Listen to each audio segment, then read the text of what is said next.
In this video, guys, we're going to bring in you the top 10 highest damage bloodlines of Shindo Life. It's been forever since I've done this video. It was like actually legitimately 6-7 months ago, and there has been at least 20 new bloodlines in the game, and a lot of the bloodlines have been reworked. So if you guys enjoyed this video, hit the like button and let's go right to the video, guys. Coming in 10th place, this may be a massive surprise to you guys in case you haven't been keeping up with the meta or the new changes, but it's going to be Scorch. Scorch will be coming in 10th. The first ability does tons of damage.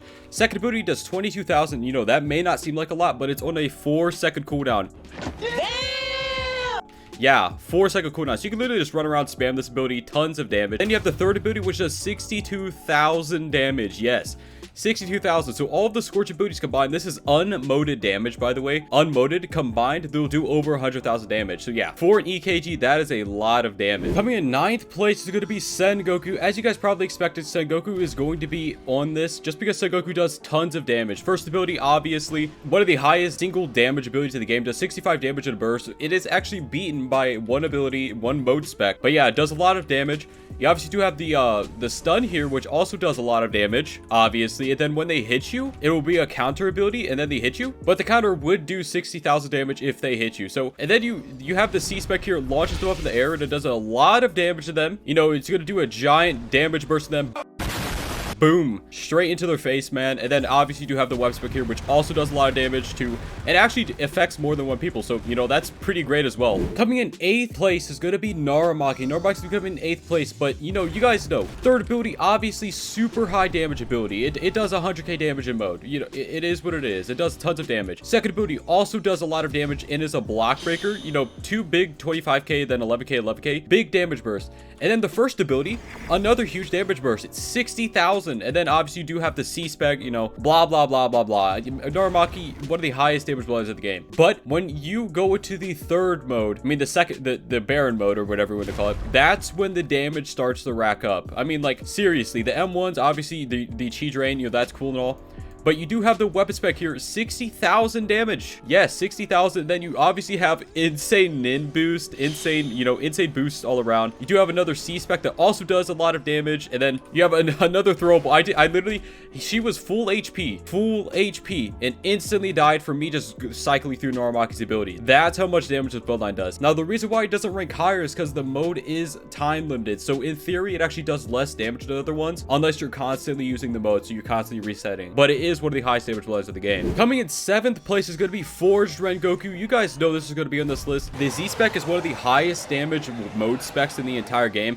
All of the shurikens do a lot of damage per shuriken. The weapon spec is going to be a massive damage burst right here. It does, I think it does like 60,000-70,000 damage. It is a block break. The first ability here is going to be ability we go in the statue. You may not think that this does that much damage, but it does 5k every tick. So if you walk like this and hit them like this, you could do up to like 40,000-50,000 damage or more, depending on how many times you hit them. And then obviously the other abilities, while they don't do that much damage, they definitely add up and make Forge one of the highest damage bloodlines in the game. So coming in 6th place is going to be Minakaze. Now, even though Minakaze is really easy to dictate where they are and things like that, Minakaze is actually one of the highest damage doing bloodlines in the game. As you can see, second ability, 20k damage burst, lots of damage, and then it does it again. And then you obviously have the C spec here, comes down, slams down on them. It is a block breaker. It also does around 40,000 damage. And then you have the throw over here, which does even more damage and actually knocks it back. Now, wait, I know it's going to be a bunch of little tiny numbers, and it doesn't seem like it does that much, but it does. It adds up. All those tiny numbers do add up. But yeah, mainly the high damage ability of Minakaze is going to be the second one. Second one is absolutely insane. It does a ton of damage. That's all I say. Hey, you. Yeah, you. Have you remembered to hit that like button on the video yet? If you haven't already, go ahead and do it. Now, coming in 5th place is going to be Shindo Rengoku. Now, obviously, guys, first ability, tons of damage. It's a 2 damage burst. The second one didn't hit there. The second ability does a decent amount of damage. The C spec, you know, all that stuff. The throwable does a decent amount of damage. M1s do a lot of damage, you know. Weapon spec also does a lot of damage. Everything about Shindo Ren is damage, but it's not the reason why it's on this list. What? She is going to hit me now. This is a counter, so she's going to M1 me. This counter move is one of the highest damage abilities, not just out of Bloodlines, but in the entire game. Legitimately in the entire game. If all of those clones connect, it does like upwards of like 150 to 200,000 damage. Unmodded. Yes, it does that much damage. It is absolutely crazy, and that's why Shindo Ren is going to be this high on the list. Coming in 4th place, as you guys probably expected, it's going to be Raikon Shizen. Raikon Shizen is going to be coming in 4th. You guys know this Bloodline does tons of damage. First ability, obviously, it's going to be a lot of different roots to come out. It does stun them, and each of the roots do about 17,000 damage-ish with the stats that I have. Second ability also does tons of damage. Oh, and it, what? Okay, that's not supposed to happen. That's definitely, okay, that's weird. But the main damage ability is actually the C-Spec. So when you do the C-Spec on someone, it does tons of damage, especially if you place lock them. It will do even more damage. So there's 2 people here, so it was divided, but normally it would do upwards of like 300,000 damage from a C-Spec. Not only that, but the third ability, obviously big damage ability right here. It hits multiple times on the way up, so the third ability does like 60k on the way up. So coming in 3rd place is going to be Kamaki. I know for the people that actually do not know about Kamaki, this may be surprising, but yes, it is true. Kamaki does tons of damage. Obviously, you know, we'll start with the first ability here, does 60k. You know, that's all right in mode, but the second ability is where all the damage comes in. Second ability is going to be 5 cubes, and if you're moded, it actually does 33,000 damage. So yeah, it's a lot of damage. It does add up, and overall it's just it's a big damage ability. You do have a third ability. It's just a quick 40k damage burst in mode, but then you have the C-Spec. So the C-Spec, I'm pretty sure it is a counter ability. They have to hit you for it to trigger, but it is a thing. And then obviously you do have the weapon spec. The first mode, it does more damage, but when you use the C-Spec in the first mode, it actually does tons of damage to people. But obviously most of the damage of Kamaki will be from the first and second ability. Now coming in 2nd place. 2nd place on the highest damage bloodline list is going to be Alfirama Shizen. Alfirama Shizen itself. Obviously guys, first ability, tons of damage. Second ability, even more damage. Third ability, even more damage. And not to mention that the black flames also do a lot of damage. She just got knocked through the ground somehow. I'm not sure that happened. Maybe it's from just how much damage she was dealt and is glitched in the air. Nice. But that's not even like the most damaging part of this. Obviously, guys, you do have the M1s that do lots of damage. You have a throwable spec that also does lots of... She's dead already. Moded HP, full HP, dead already. Okay. You do have another weapon spec that also does even more damage. And then you obviously have the C-Spec.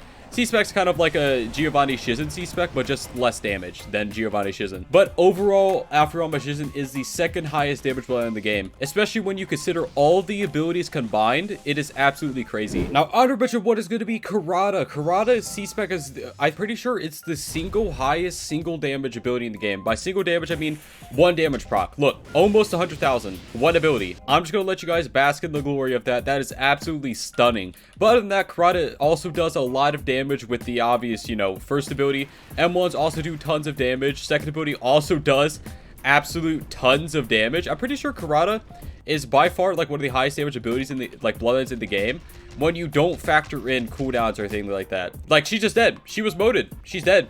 Literally dead from one revolution of Karada abilities. Absolutely insane. All right, so honorable mention 2 is going to be Kaijin. Now this is going to be for 1 ability and 1 ability only. This not the second ability, the third ability. The third ability actually does tons of damage if they're actually locked in place. So if you use something like Menza Chain and then Kaijin third, it would do like 300,000 damage. I'm not even joking. It does like 300,000 damage if you land all of it. Not to mention that all the other abilities of Kaijin also do a decent amount of damage. You have the weapon spec, you know, it does good amounts of damage. Obviously, you know, you have the actual abilities, decent amount of damage, and then you have a big monkey boy. Monkey doesn't do lots of damage, but it's cool, right? By the way, guys, what is your favorite high damage bloodline in the game? Feel free to tell me in the comments below. Coming in 1st place, the newest reworked bloodline in the game, Tengoku. As you guys probably expected, this bloodline is going to be coming in at the highest damage bloodlines. So, of course, the first ability here, it does a pretty decent amount of damage. I mean, it's a bunch of little damage ticks. It does okay amounts of damage, but the big damage comes in from the second and weapon spec. If you hit this weapon spec perfectly and it knocks them back, as you can see, it looks like it stops, but it keeps going and it does tons of damage. Obviously, the Tengoku balls do tons of damage as well. It does upwards of like 140,000 damage. The beam also does like 140,000 damage, if not more, when you hit all of them. And then, dude, don't even get me started on the actual rest of the mode. Obviously, you have the C-Spec does like 45k. Weapon spec does even more. And then you have buffed M1s that do even more damage. So, yeah. Tengoku, highest damage blood in the game by far. And it's actually great. I actually love that Tengoku does a lot of damage. It makes sense. It shoots laser beams from his eyes like Superman. By the way, guys, actually, for this video, if you guys enjoyed this video, hit that like button, guys. Bye-bye.